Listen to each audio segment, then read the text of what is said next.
Hey, what's up, everybody? It's Frank here. I felt compelled to hop on a Facebook Live really quick because I'm going to start something that we're going to call Fearless Fridays. So remember the hashtag. The hashtag is Fearless Fridays. And I'm going to start off by celebrating a small victory that I have in reference to, showing you, like, in complete transparency, a lot of what I've got going on with what my military service has been and sort of like how I'm still dealing with it. And so by all means, this isn't intended for, you guys to tell me, that you're sorry or that you're empathizing or any of that kind of stuff. No, what we're using this for is I want to create power, momentum, excitement, and honestly help you overcome obstacles and barriers that might be in your life.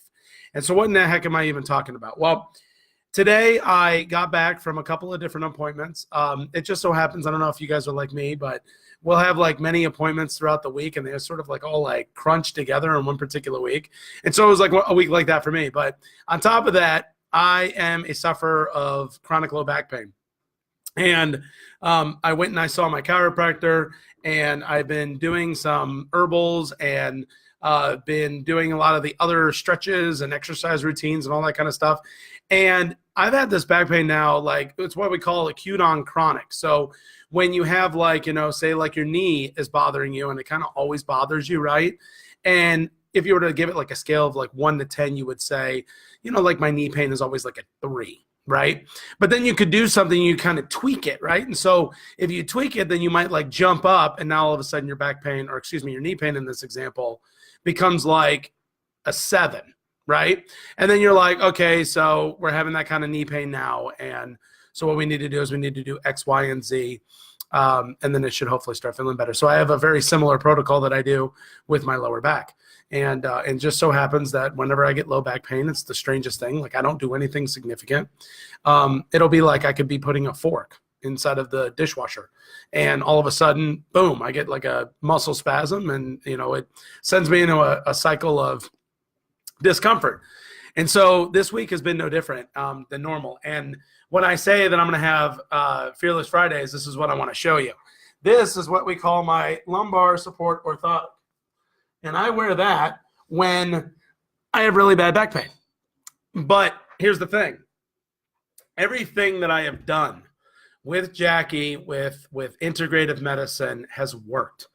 Still to this day, I can tell you in plain confidence that I have not considered a pharmaceutical or surgery to help address my condition, which I've been told that I have multiple conditions on my body that are. And so the reason why I'm saying that is because I'm not saying that if that's not an opportunity for you and that, that's something that you take up with your personal healthcare provider, that's on you. Okay. So like by all means, all I'm doing is just giving my testimony. This is my opinion. I'm not telling you to ever not believe in your healthcare providers, your doctors, your PAs, your nurse practitioners. Whatever you've got going on with you is what works for you. But what I'm saying is that we can make choices as the patients or as people to every day be doing something that will help benefit our health. And that's what I mean when I say all that. But for me personally, my option is not wanting to go anything but conservative. Like that's all I want to do. I believe that the human body is an amazing, amazing tool. I learned about it when I became a physician assistant. That's why I moved into medicine, was because I know that the human body's ability to heal is extraordinary. And so I wanted to make sure that like I was looking at things in my own personal life and my own personal choices to say, well, what can I be doing better? Like what am I missing here that might be causing these conditions? And what can I do to help my own body? And so we've been looking into stuff like nutrition and looking into functional movement. And, I've been doing stuff like yoga and detoxing our internal environment. So we've done some detoxes and excuse me, by and far, I get great sleep. And I want to share all this stuff with you guys because it seems to be working very well with me. I'm on the tail end again of another acute on chronic phenomenon, and I'm going to deal with it. This is how I'm going to do it. Like I want you guys to feel empowered as well, that you can take control of your health. It is possible. And so I say that because I also have another thing. If you haven't noticed on my wrists, I said this is Fearless Friday. I feel like Halloween come early because I'm wearing all my braces today. And so this is for the fact that I have carpal tunnel on both hands. What's amazing, though, is I went and I saw the doctor today, and I had a specific test that was done to determine, like, you know, what's the extent of the damage, if you will, of what's going on with these nerves that run through my hands, or should say my forearms, and then eventually my hands. Well, lo and behold, it's actually kind of cool. It's not like an amazingly, I can't say, oh, by the way, it's cured, because by all means, I wouldn't say that. But, excuse me, according to the test, my carpal tunnel has objectively improved. And I find that to be a small but yet very significant personal win, because I have been trying to do what I can to help my body heal by giving it the things that I feel that it needs. So I looked at things like supplements. I've looked at wearing these, right? Like, and actually like listening to my doctor saying, like, you know, you shouldn't just be wearing these because normally you just wear them when you go to sleep. Well, I'm wearing them kind of like throughout the day now.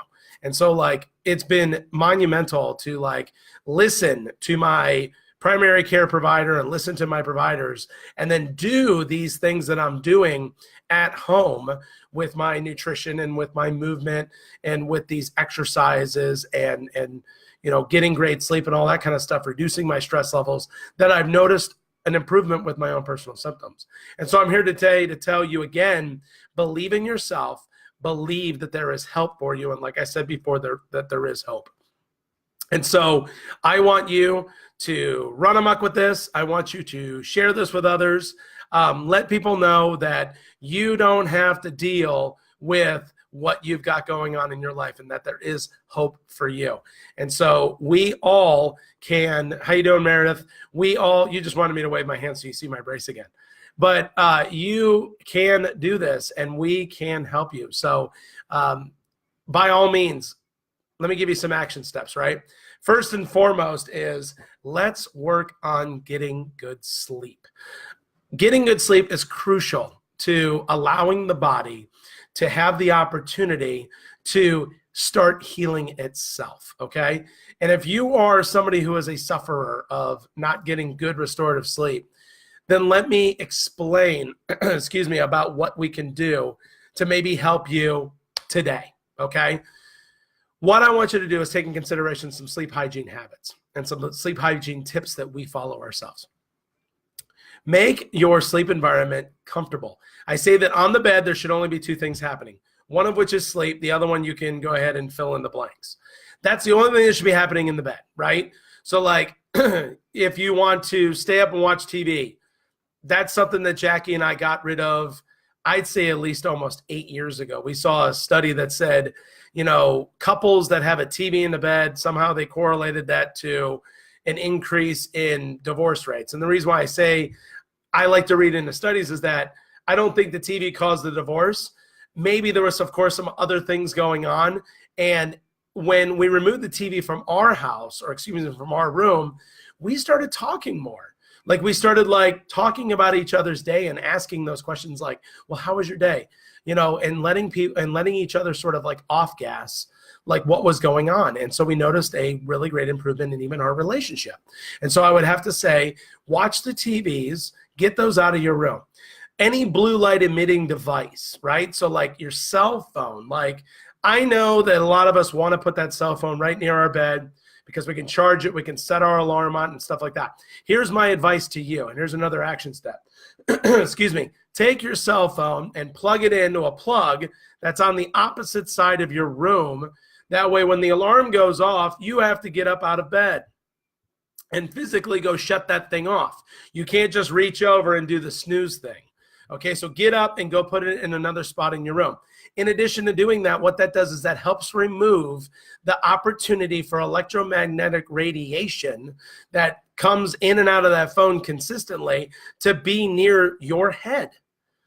I will dive into EMF radiation, of course, as we talk about this even more, but we need to make sure that we consider like what blue light emitting devices or cellular devices we have near the head of our bed. So my my urge to you is get up, move it on the other side of the room, plug it in. You have to get up anyway to go shut it off, and you can't snooze an iPhone because that thing will just consistently keep going off.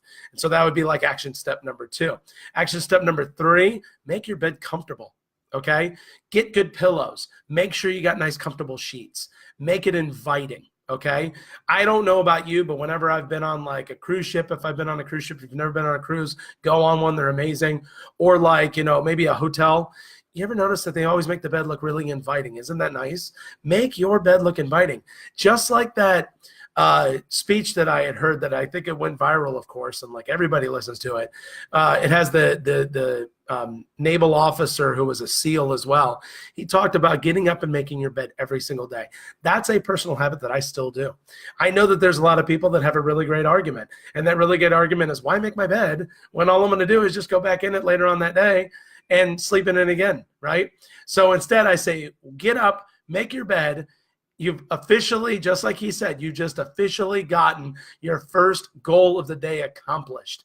And now you can go out and start accomplishing other goals instead. So I make my bed because it looks inviting. I love peeling the cover back, right? Because now it's like subconsciously I'm like, I'm getting ready to go to bed. And so that's kind of action step number 2. Action step number 3. Action step number 4 is make your bed environment comfortable.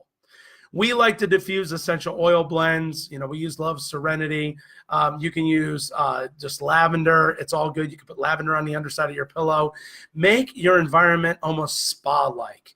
And when I say spa-like, I have that feeling of relaxation if I go out.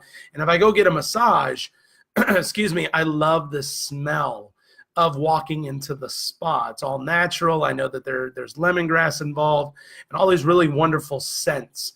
And so what you want to do is you want to create that as well. Action step number 5, get your room dark. Get it dark, okay? Our melatonin increases throughout our day, and we should start initially seeing a rise in melatonin once the sun is setting. We don't want a lot of very bright lights and things like that inside of a room, because that has a tendency to, of course, wake us up. So make your room dark.